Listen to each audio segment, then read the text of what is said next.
keywordnya bahagia. Dari filsafat-filsafat yang pernah saya bahas, sebagian besar juga pernah dibahas di ngaji filsafat di masjid. Keywordnya ternyata 3 bahagia itu.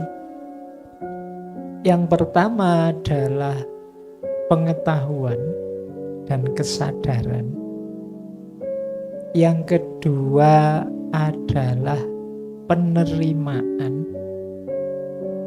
Dan yang ketiga, kondisi jiwa. Ini nanti jadi kunci dari apa yang kita sebut sebagai kebahagiaan.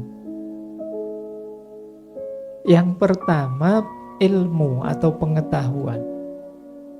Ini bisa kita temukan misalnya dalam tradisi filsafat Yunani kuno, Sokrates dan murid-muridnya, Plato dan Aristoteles. Mereka ini punya aliran sendiri yang dikenal sebagai eudaimonisme atau eudaimonisme, ada yang bilang seperti itu. Daimon itu artinya jiwa. Jadi filsafat mereka itu tujuan puncaknya adalah ketentraman, kenyamanan jiwa atau kebahagiaan.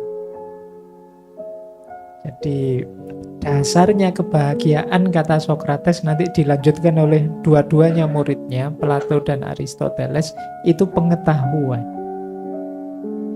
Jadi tidak mungkin orang yang bahagia itu tanpa landasan pengetahuan. Logika mereka begini, orang itu bisa bahagia kalau melakukan hal-hal yang utama. Hal yang utama sebut saja kebaikan-kebaikan, sederhananya itu. Kalau bahasa Yunaninya arete. Orang untuk tahu mana yang utama dan mana yang tidak, itu dasarnya pengetahuan, ilmu. Jadi tanpa ilmu kita sulit bahagia. Makanya ketika ada hadis tolabul ilmi faridotun, itu saya membacanya, Rasulullah itu memang sangat ingin kita bahagia. Makanya kita disuruh mencari ilmu. Ini bukan beban, kita diwajibkan mencari ilmu itu. Itu sebenarnya sayangnya beliau, sayangnya Allah juga pada kita, maka kita diminta mencari ilmu. Makanya dulu Nabi Adam sebelum diturunkan ke bumi ini dibekali oleh Allah, bekalnya ilmu. Wa 'allama Adamal asma'a kullaha. Demi apa? Demi Adam bisa bahagia. Jadi karena memang Allah itu inginnya kita itu bahagia. Berarti keyword pertama orang bisa bahagia itu, kan banyak Pak orang tidak pinter terus bahagia. Ya orang tidak pinter resikonya salah pilih. Pilihan-pilihan tindakannya bukan keutamaan. Mungkin saja dia menemukan sesuatu yang menyenangkan, cocok, sesuai, tapi begitu bukan keutamaan, ya nanti seperti Mas Alvin tadi, senengnya cuma sementara. Jadi seneng jangka pendek.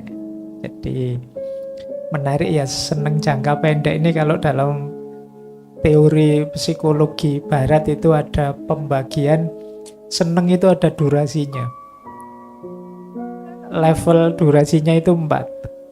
Ada yang singkat sekali, ada yang lumayan panjang, ada yang sangat panjang, ada yang tak terbatas panjangnya, tak terbatas dalam tanda petik. Kebahagiaan yang sangat pendek itu namanya pleasure, kesenangan. Itu paling cepat. Saya tadi minum kopi jahe, itu kan enak, alhamdulillah enak. Itu pleasure, seneng. Tapi begitu gelasnya tak taruh, ya rasa enaknya sudah mulai berkurang. Sekarang sudah 10 menit yang lalu hilang rasanya. Kalau ingin enak lagi harus saya ulang lagi. Itu pun kalau kebanyakan jadi tidak enak. Pleasure itu diulang-ulang, apalagi sampai overdosis. Awalnya enak jadi tidak enak. Ini rumus teman-teman. Jadi kalau ada kesenangan apapun, kalau pingin enaknya long lasting lama, jangan boros. Ya, seneng apa saja itu agak dihemat pelan-pelan sidik-sidik gitu. Ini kalau saya dikasih sak drum besar itu mesti terus ndak jadi enak. Dia jadi enak kalau sak gelas kecil. Iya, kadang-kadang kopi itu kan lebih mahal yang cuma iya, pakai cangkir kecil itu malah bikin nagih. Tapi yang pakai gelas besar ndak terlalu bikin nagih, wong kita menghabiskannya juga mati-matian. Jadi pleasure, kesenangan apapun. Jadi kalau itu jenisnya hanya senang-senang, durasinya singkat. Pacaran kok untuk senang-senang saja mesti singkat, ndak lama. Makan kok untuk senang-senang saja, ya ada batasnya pasti. Maka ini paling pendek durasi kebahagiaan yang jenis senang-senang. Ada yang kedua, lebih panjang. Namanya achievement. Keberhasilan, kesuksesan tadi yang banyak dicari oleh orang Indonesia tadi ternyata level 2. Nah, level 2 ini lumayan dibandingkan seneng. Capaian itu kan lebih panjang. Kalau tadi makan itu begitu kenyang, nikmatnya habis. Tapi kalau capaian misalnya wisuda, itu kan senengnya agak panjang. Meskipun setelah wisuda ya sumpek juga. Tapi kan lumayan lebih panjang daripada makan.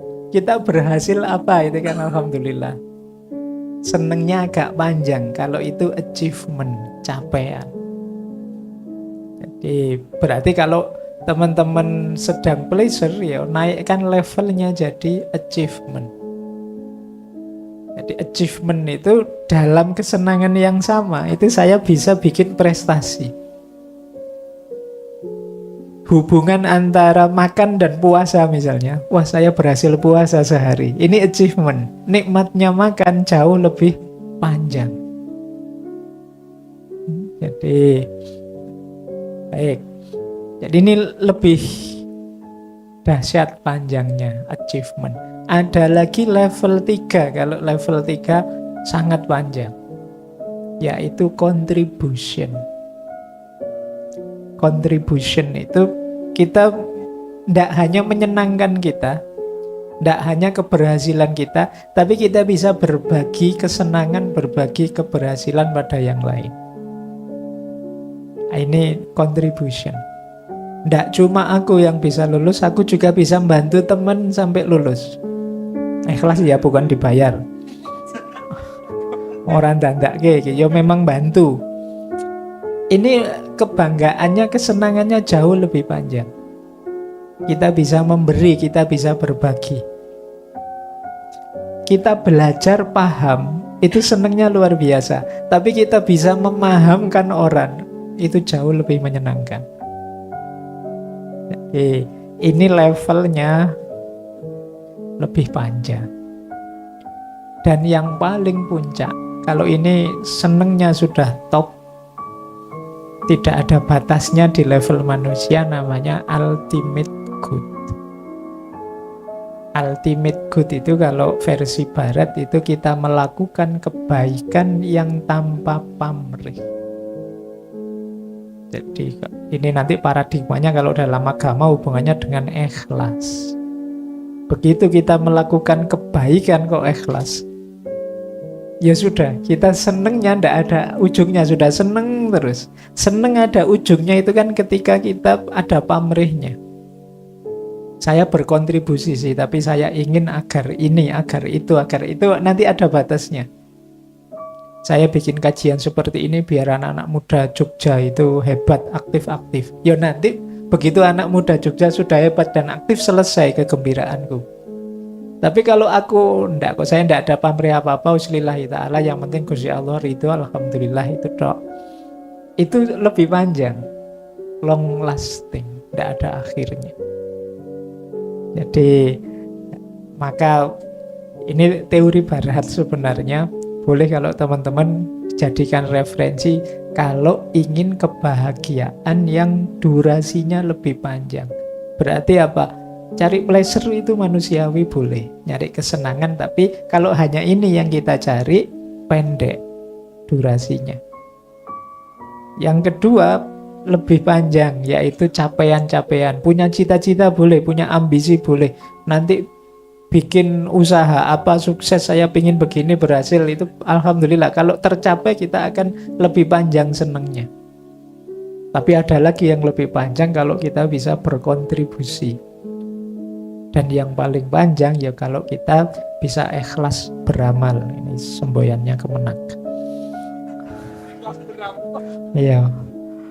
Baik, jadi ini level-level kebahagiaan. Nah, ini kalau diomongkan ini kan simpel. Tapi untuk dipraktekkan teman-teman pasti butuh ilmunya. Makanya tadi yang nomor 1 syaratnya kita bahagia ilmu. Kalau kita tidak bisa milah, oh ini hanya kesenangan Pak, ini baru, itu ya kita sulit ketemu kebahagiaan yang hakiki. Kita mungkin tertipu oleh rangkaian kesenangan demi kesenangan yang menipu. Dan ini ya ternyata sejak zaman Yunani kuno sudah disadari. Orang itu memang harus fokus pada ilmunya dulu. Setelah ilmu baru kesadaran. Kesadaran itu ilmu yang dihidupkan, bukan ilmu yang hanya dihafalkan. Orang pinter itu banyak, tapi orang yang ilmunya hidup itu tidak banyak. Kalau sekedar pinter, kampus itu isinya orang pinter semua. Tapi yang ilmunya hidup jarang, atau yang ilmunya dihidupkan jarang.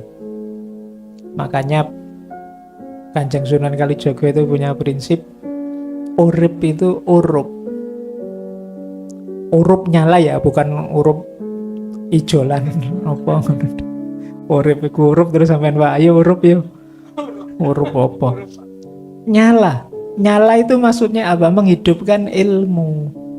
Kalau kita ngerti kebaikan, kalau kita ngerti keindahan, kalau kita ngerti kebenaran, ayo dihidupkan ya. Ngerti itu kan namanya ilmu. Jadi urip iku urup itu sebenarnya hubungannya dengan ilmu. Yang bagi orang Jawa ilmu itu masih setengah kalau hanya dihafalkan dan dimengerti. Ilmu itu baru kelakon, kita disebut berilmu kalau sudah kanthi laku.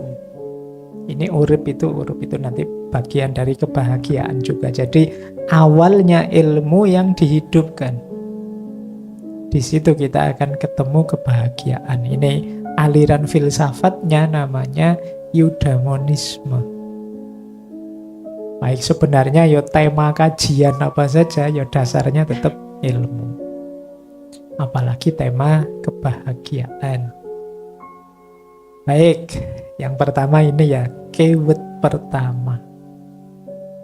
Keyword kedua, bahagia itu hubungannya dengan stabilitas mental. Kondisi jiwa yang kondusif. Kondisi jiwa yang kondusif itu sebenarnya ini sifatnya sangat ideal, nanti berhubungan dengan standar-standar. Maka kadang-kadang kalau ada orang ngomong saya ingin bahagia Pak, sebentar, standarmu bahagia itu apa? Yang ini mungkin antar orang beda-beda. Indonesia yang sekarang melawan Argentina 0-0 saja bahagianya luar biasa. Tapi bagi Argentina 0-0 itu bencana mereka. Jadi bahagia atau tidak bahagia itu nanti berhubungan dengan kepuasan jiwa yang itu rangkaiannya dengan standar-standar. Setiap orang, setiap kelompok masyarakat, bahkan setiap negara, setiap agama itu ya pakai standar-standar untuk menuju kebahagiaan yang diinginkan masing-masing. Makanya Imam Ghazali itu dalam Kimia Sa'adah kan mencatat ada standar-standar yang di-ranking jadi 4 apa 5 itu oleh Imam Ghazali. Ada kondisi jiwa yang itu bahagianya dalam hal-hal yang negatif, ada kondisi jiwa yang bahagianya dalam hal-hal yang positif. Ternyata jahat itu bisa membahagiakan bagi orang yang jiwanya memang jahat.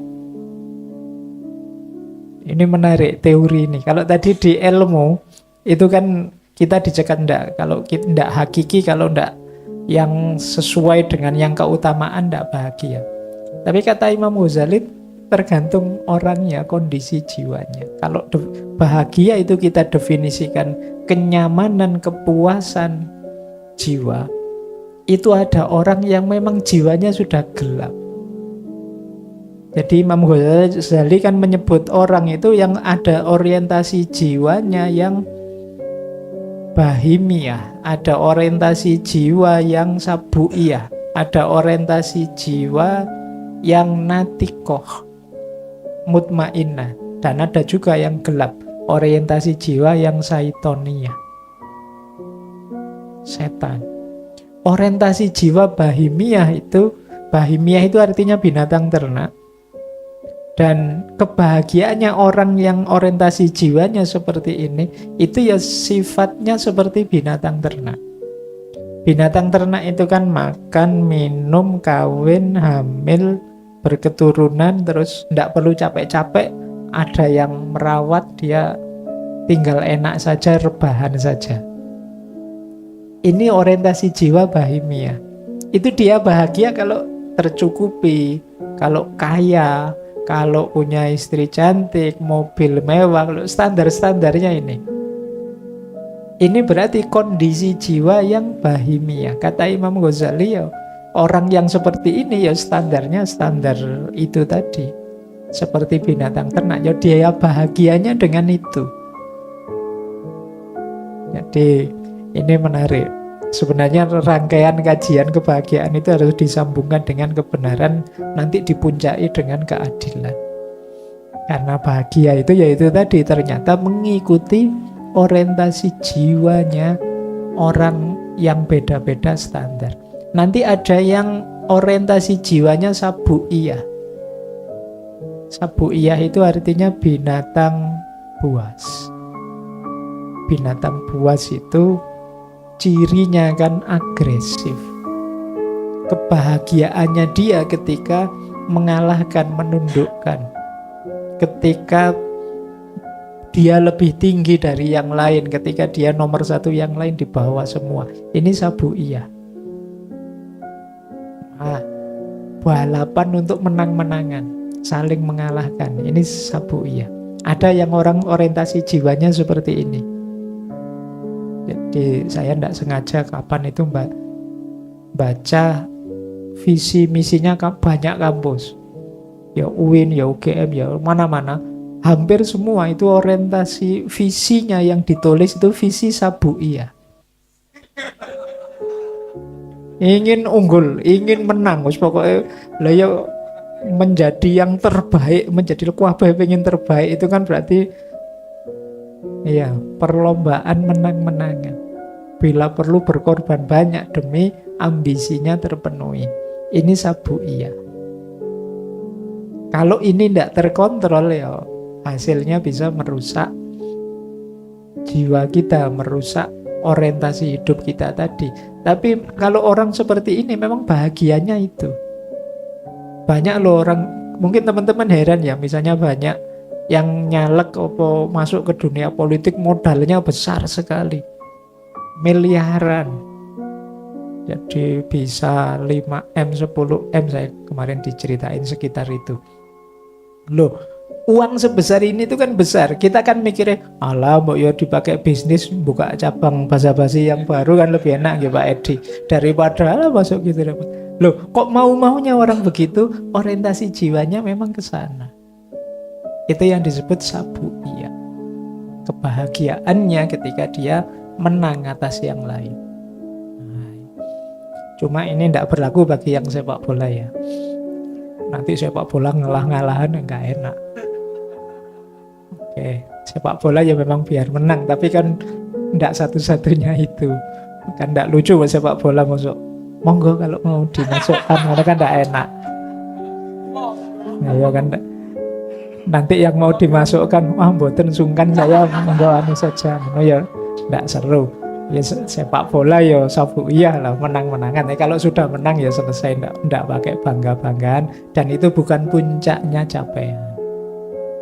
Kita sering tertipu di situ karena kita menggemari apa itu dianggap puncaknya capaian itu ketika menang mengalahkan yang lain. Ini sabuiyah.